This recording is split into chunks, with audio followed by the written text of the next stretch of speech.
Hello everyone, আসসালামু আলাইকুম। সবাই কেমন আছেন? আশা করি সবাই অনেক ভালো আছেন। আলহামদুলিল্লাহ, আমরাও ভালো আছি।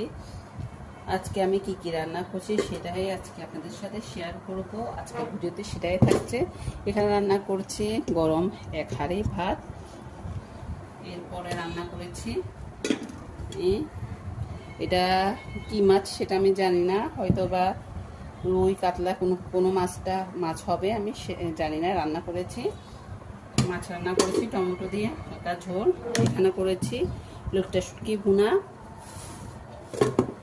এরপর এখানে করেছি আমি তিতা করলা ভাজি, আলু দিয়ে তিতা করলা ভাজি করেছি। একটা আলু দিয়েছি, পোড়া পোড়া করে ভাজি করেছি। এটা কিন্তু খেতে অনেক মজা হয় এভাবে ভাজি করলে।